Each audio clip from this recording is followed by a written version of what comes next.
డిఎస్సిలో డొంక తిరుగుడు అంటూ సాక్షి ఒక కాన్సెప్ట్ను ప్రొజెక్ట్ చేసింది. మెరిట్ లిస్ట్ ప్రకటించకుండానే ఎంపిక చేసే కుట్ర, ఎంపికైన అభ్యర్థుల ఫోన్లకు నేరుగా మెసేజ్ పంపుతా ఉండడంపై అనుమానాలు, తమకు కావాల్సిన వాళ్ళకి పోస్టులు ఇచ్చేందుకు అడ్డదారులు, టెట్ మార్కులు సరిగ్గా నమోదు చేయలేదంటే అభ్యర్థులపై నెపం, పూర్తి డేటా ఉన్నా సరి చేయకుండానే డిఎస్సి మార్కులు విడుదల, తుదికీలో తప్పులు సరి చేయకుండా అభ్యర్థులకు అన్యాయం.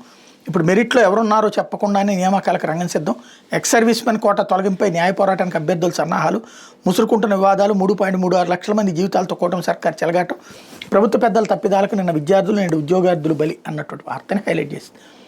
ఇది విమర్శ, తిట్లు అనే యాంగిల్లో కాకుండా పాజిటివ్ రూట్లో ఆలోచిస్తే లోపాలు సెట్ చేయాల్సి ఉంది. 16,000 టీచర్ పోస్టులు జగన్ చేయలేకపోయాడు. జగన్ తన 5 ఏళ్ల కాలంలో పోలీసు ఉద్యోగాలు, టీచర్ ఉద్యోగాల భర్తీలో విఫలమయ్యాడు. అదే అతని గ్రామీణ ప్రాంత ప్రజలకు దూరం చేసింది. ఇప్పుడు కూటమి వచ్చాక మొదటి 100 రోజుల్లో అన్నారు, సరే ఆ తర్వాత డేట్ పెట్టిన పబ్లిక్ పట్టించుకోలేదు, చదువుకున్నారు, డిఎస్సి రాశారు. ఇప్పుడు ఆ డిఎస్సిని మెరిట్ లిస్టు అనౌన్స్ చేయాల్సిన బాధ్యత ఉంది. పబ్లిక్కి చూపించాలి, అందరికీ చూపించాలి. అవతలోడికి ఎన్ని ర్యాంక్ వచ్చింది, నాకెన్నో ర్యాంక్ వచ్చింది, అతను మెరిట్లో ఎంతలో ఉన్నాడు, నేను ఎంతలో ఉన్నాడు తెలియకపోతే ఎట్లాగా? ఇవి తేడా జరిగిందనుకోండి, వీళ్ళలో ఎవరో కోర్టుకు వెళ్తారు, రేపు కోర్టుకు వెళ్ళాక అది ఆగిపోతుంది.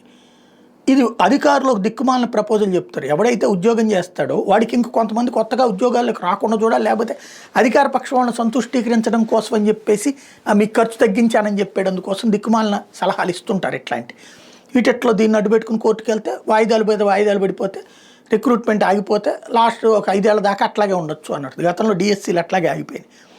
ఆ విధంగా చేస్తే మాత్రం నిరుద్యోగులు అంగీకరించే పరిస్థితుల్లో ఇప్పుడు లేరు, ఎదురు తిరుగుతారు. అది చాలా పెద్ద దెబ్బ అవుతుంది, ఆలోచించుకోవాల్సి ఉంది.